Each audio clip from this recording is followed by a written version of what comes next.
with a property expert who helps us make better property decisions. It doesn't matter where you are along your property journey, we're certainly here to help you make the most informed decisions. And talking about some of those informed decisions, you can of course tune into our other great shows across Private Property's social media pages at 8 p.m. As it's a Thursday, Mbalino brings you the Farming Podcast, and she's on your screens every Tuesdays at the same time as well.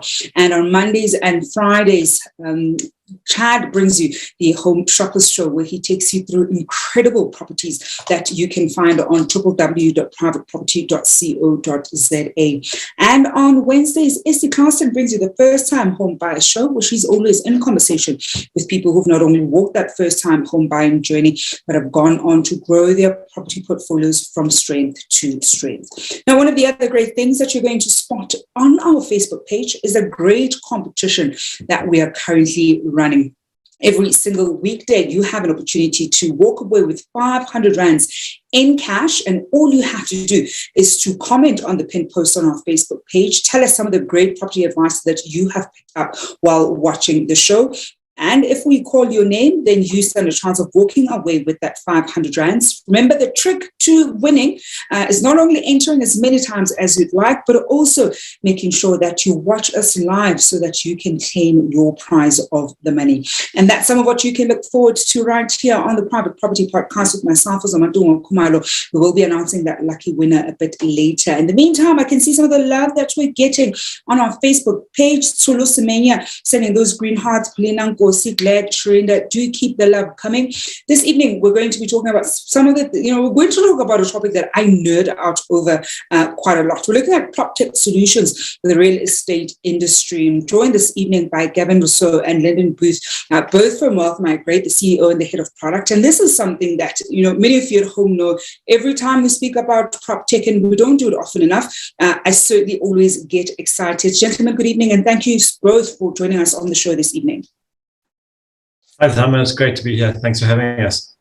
Good evening. I'm happy to be here. I think before we even start, and I'm going to start with you, Gavin, if you could probably just give us a nice overview of, where South Africa's Proptech, we'll say, advancement is, especially relative to some of the markets, US, UK, Australia. Where would you say that we effectively are at? I think we're early on in our journey.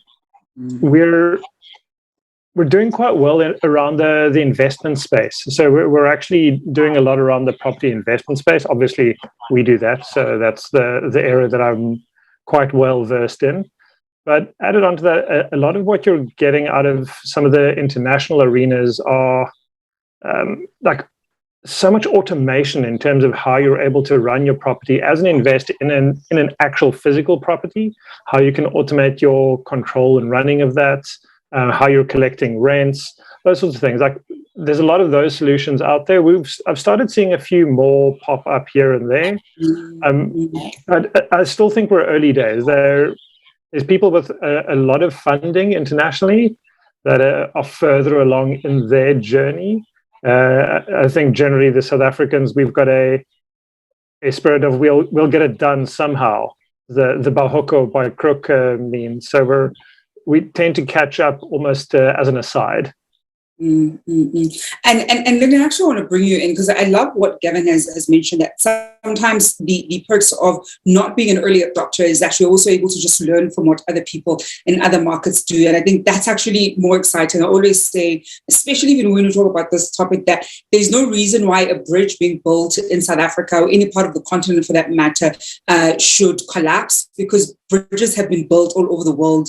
It's not rocket science anymore. There's nothing new and novel about building bridges. And I think in many ways, with some of the Proptech solutions, one could argue that we're somewhat on the same boat. By the time they kind of hit our shores, they're not going to be necessarily new. But I think, what are some of the opportunities that you're seeing, especially for the local markets, and given that we haven't adopted some of the, technologies and systems that other colleagues and certainly some of our counterparts in other markets have already done? Great question. I think Proptech has to do more than just take an old way of doing something and put it onto the internet. It's got to revolutionize. It's got to change an industry to really, I think, earn that title of Proptech. Otherwise, all you've done is taken something you used to sign on a document by fax and now you're emailing it to putting it on an internet. That's not revolutionary for me. And I think that's where Proptech has the most potential, is to change the game of how real estate works, how property management works, how property investment works. And I think that's where the opportunities in Proptech lie in South Africa as well. Enabling you and I to do something that we would never have been able to do before. And I think Gavin's right. A lot of, I think Airbnb, if I can use a very stereotypical example, none of us used to easily be able to rent out a room in our house or rent out an investment property. The hotels had kind of a market on that. But because technology came along that made it easy for you and I to do that, the whole industry revolutionized.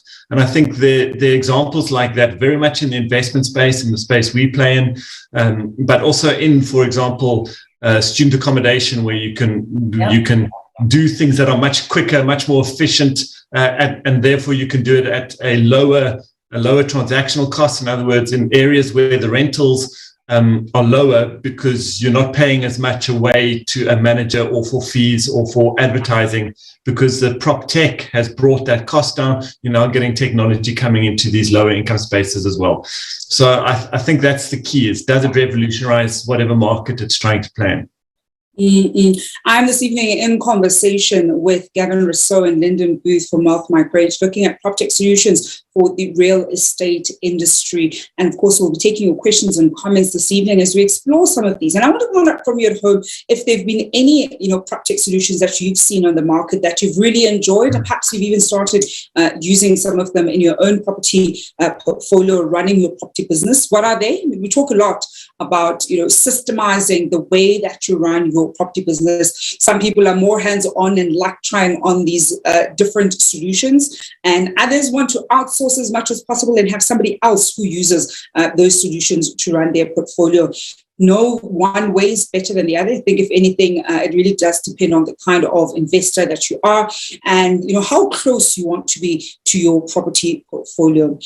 Gavin, I want to find out from you, of the solutions that we've seen in South Africa. I mean, I made half a joke earlier when I was saying that there's no reason why a bridge should collapse that we build in the country or anywhere in the continent, because it's not rocket science. The reality, though, is that we've seen quite a lot of Proptech players locally get burned, right? Bring something onto the market, and sometimes it fails very early on. Others, they fail after quite a significant amount of money has kind of gone into, pumping up that particular startup. And I'm not going to mention any names. With some of the ones that have not done significantly well, I can already tell you with some of them, I could tell early on that was not going to, succeed, or not because it's necessarily a bad idea, but because it isn't addressing some of the fundamental pressure points that local property players, have at this stage. Perhaps share with us some of the mistakes that some of the players are making when it comes to bringing on solutions, wanting to copy and paste stuff from abroad, but not adapting it sufficiently to the local market. I'll start with your example of we can't build a bridge that collapses because we know how to build bridges. There was quite a revolutionary bridge built not too long ago in a tiny little town called Ashton. It was possibly the most over-engineered bridge I've seen in my life. It was absolute work of art, beautiful. The way they've done it from an engineering perspective is phenomenal. Do I think it was entirely necessary to have done what they did? I don't know. That is not for me to say, but I'm not sure if you followed it at all. There was an element of them moving an entire bridge from one location to another over the course of 2 days. It's phenomenal. And it's a first on the continent. So we are able to be at the cutting edge, even of an industry that has been around for a long time. As you say, building bridges. It's a small example, but it's great.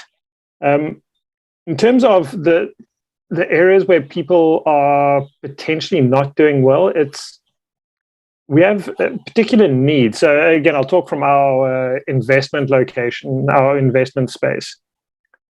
A lot of our our investors and the clients that we serve have a very particular need that they would like addressed.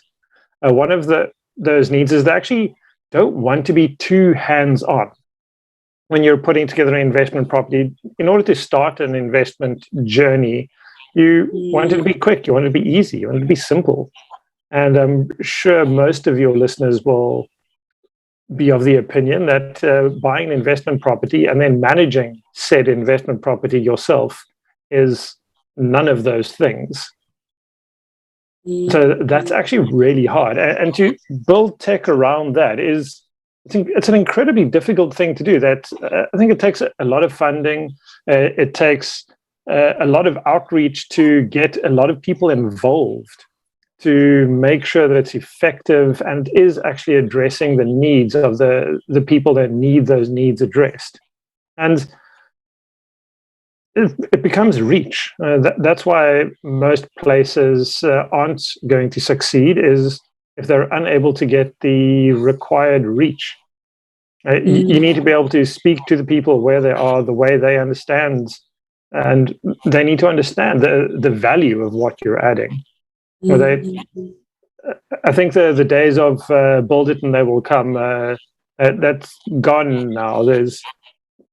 No one believes in that anymore. You've got to build it quickly and make sure you can fail it quickly and make sure you can adapt it quickly. If you can't get those right, then you can't adapt to the needs of the market.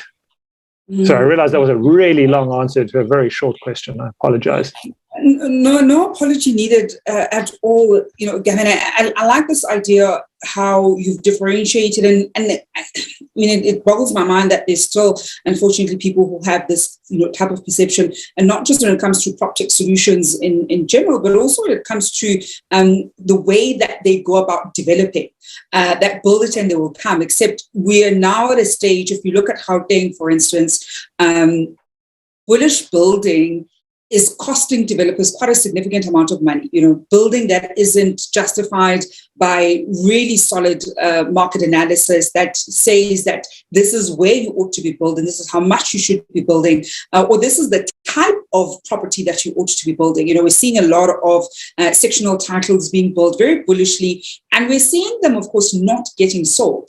And it's because they were not building in the best phases, and sometimes, some mixed-use developments, unfortunately, they were starting with the wrong type of property instead of starting with a different type that was going to generate the right kind of income before moving to the next asset type. And those are some of the things that I think are so crucial when it comes to managing our property portfolios and making data-driven decisions in your property portfolio and running your property business. In the meantime, I want us to take a quick break. We're going to be coming back to this conversation, looking at Proptech solutions, what we can look forward to, and of course, looking at, after the break, we're going to be looking at how then Wealth Migrate is different. We're talking about some of the players that have not done well in this field. They've been around for quite a significant period of time and have done quite well in making sure that they maintain, really good books, and their portfolios also them, or rather, they've managed to do quite significantly well.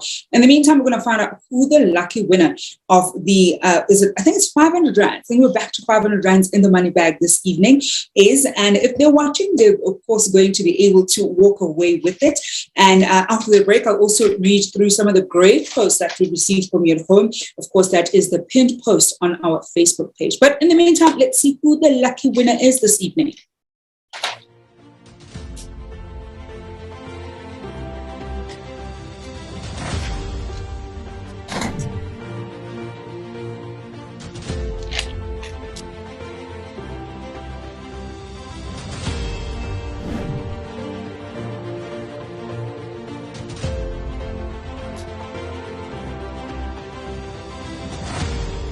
And the lucky winner this evening is Yolandi Goosen-Murray. That is Yolandi Goosen-Murray, the lucky winner of the 500 rand that is in the money bag. Yesterday's winner, Fatima Samji, did claim the 1,000 rands that was in the money bag. So we've got 500 rand. So Yolandi Goosen-Murray, do make sure that you drop us a text down here below in order to claim your prize. I want to read through some of the great posts that we've received from some of you at home. Yesterday's winner, this is what she had to say. I highly recommend recommend Private Property. It's my go-to find property and advice. They're extremely reliable, professional, helpful, efficient, and their website is simplified and easy to navigate.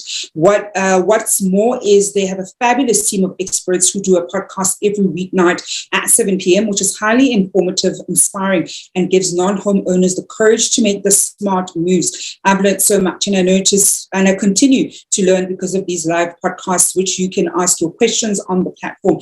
Thank you so much, Private Property fan. Thank you very much there. That's Fatima Simji, who was the lucky winner yesterday. Another one from Michelle Volmerat saying, you guys rock. Awesome. You're not just a page, you are a family. And that's exactly what we are. That's why every single evening we say welcome to the family, to those, of course, who are watching us for the first time, because we like making sure that everybody is welcomed and, of course, is able to get as much value as possible. Umenzi Butelezi saying, it's been a full 9 months with my 2 properties, and I'm eternally grateful for encountering a platform such as Private Property to teach me everything that I still needed to know about property. I've learned how to deal with the delinquent tenant, but I've also learned how to be a better landlord and having compromising here and there for the benefit of my tenant. I've learned how to make the most of the agent managing my second property, and I'm enjoying the good returns. Menzi Butelezi goes on to say, I've also learned not to be the body corporate of the complex I stay in, and I'm now empowered with the right tools to also keep them accountable. Things are finally starting to change in this complex. Private Property has also helped me grow my knowledge on deceased estates, and that really brings peace of mind to a person with my kind of background. All in all, the beast that is SARS is no longer as intimidating as I thought it would be, all thanks to Private Property and the host, Zamantungwa Kumalo, as well as all the guests that come onto the show. Thank you so much there, Umenzi Butelezi, for that vote of confidence. We absolutely do enjoy it. And of course, we want to make the property circle bigger. So each and every single time that you are watching, do make sure that you share the like so that those who are following you and your Facebook friends with can also see that you are, of course, tuned in. Well, continuing the conversation with Gavin Rossouw as well as Linden Booth, talking Proptech solutions for the real estate industry. Gavin, I'll come to you this time around. I mean, when we then look at Wealth Migrate, what sets you apart from some of the players that we're even talking about earlier, who come onto the scene and doesn't really fail, or sometimes just don't do as well as they probably anticipated they'd be able to do?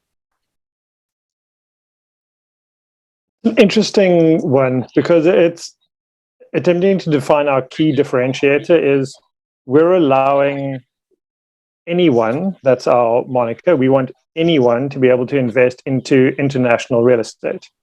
So our focus has not always been pure South African real estate, but it's international real estate. It's the ability to invest and own a fractionalization in a small part of a building in the US.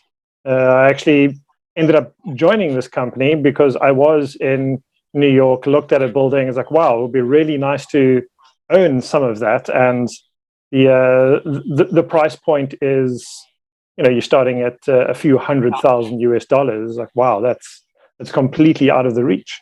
Now it's within reach. From $100, you can own a portion, and you can, as an investment, you can receive the returns of that investment. Like, you can start from $100. As you get more, you can scale it up. It's a great way to add on to your portfolio. And I think we mustn't underestimate then the different kinds of ways that we're able to grow your property portfolio. Some people will have actual bricks and mortar, and even in the actual bricks and mortar, it's different kinds of other properties that you will bring. Linden, perhaps how should we be looking at, we'll say, the overall composition of our property, portfolio? And already we're touching on how it doesn't have to be one type of, we'll call it asset class within real estate. If anything, it shouldn't be. It really should be a nice mix. So how do we go about, determining what that mix should ideally be? I'm 100%. And not only should it be what different asset classes, but what currencies, what countries, institutional or commercial or residential. And how about owning a piece of the Amazon building in Cape Town that may or may not be built of today's protests? And I think that's where, we spoke earlier about the fact that Proptech is transformational. It changes the entire game for everyone. And I think that's what platforms like ours do. So my bet, and Zama, I'm prepared to take this bet with you publicly, is that in a year from now, up until now, a lot of the podcasts, when we talk to property investors and their portfolio, it's about, for most of us, what we think about is how can I buy my next small buy-to-let or my next small student house or my next, it's very small residential. You're trying your best. You want to be a landlord. When I think in about a year's time from now, if not quicker, maybe even on your show, every second show is going to be which country should you be looking at today, or whether you should be looking at a medical building or an industrial building, even if you've only got 1,000 Rand to invest. And I think that's where the excitement comes in, because now someone who wants to grow their property portfolio might think they have to wait till they get that 100,000 to put down on a small residential spot somewhere as a deposit, and that's their only way into the game. But because of a platform like ours, you can literally, with $1,500, you can be a direct shareholder alongside the funds, the institutions, the people with a lot of money at the same share level, same investment level, getting the same returns they are in a medical building in the middle of New York City. And you can do that from your phone or from your desktop in South Africa. And I think that's a game changer. This is why, even within South Africa, we are bringing the equivalent of the best institutional quality deals. So whether it's the next V&A waterfront or the Amazon building or the next Century City, anyone sitting in their house, no matter where they live, will soon be able to buy a piece of that. And, you said earlier that form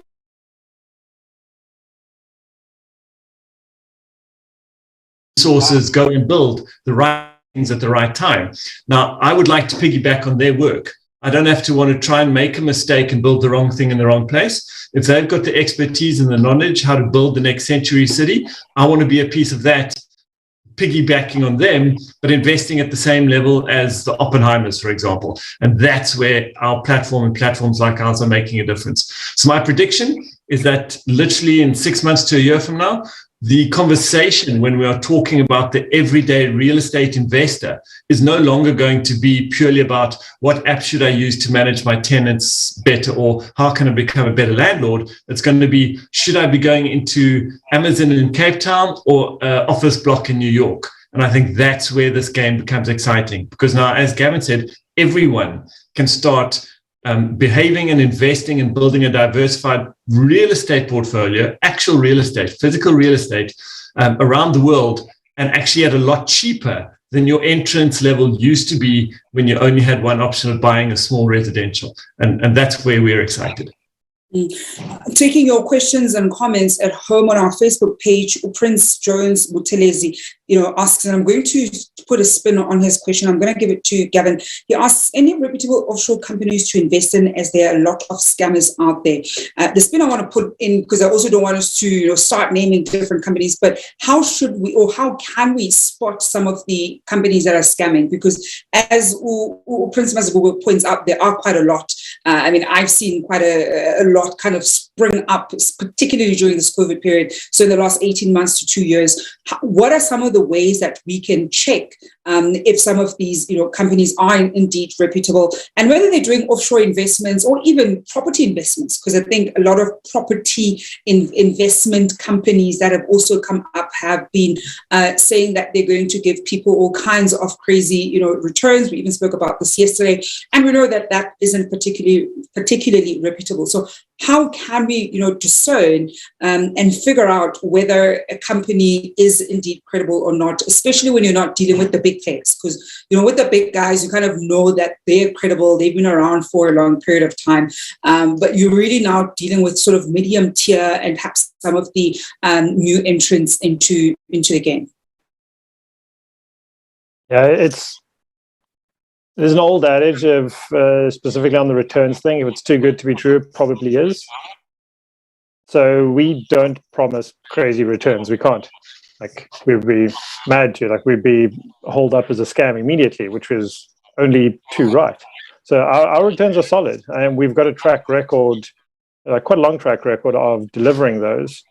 However, we are not a property investment company. This is the very important part, the differentiator we make, is that for us, we're providing our members an opportunity to invest in property with reputable sponsors. So the people who are actually working on the deals, you're investing with them, not through another company. Your investment is directly through them. And I'll give you the very brief insight into how we decide who we're going to work with. And they need to have been around for 10 years at the absolute bare minimum. And they need to have quite a large amount of collective experience in their development teams, like in their teams that are actually making the decisions. They need to be experienced. Where we are right now, we would rather invest with the safe, reputable people than the people they're new, they're just starting out. It's not because we don't believe in them, it's that we need to protect our members as best we can.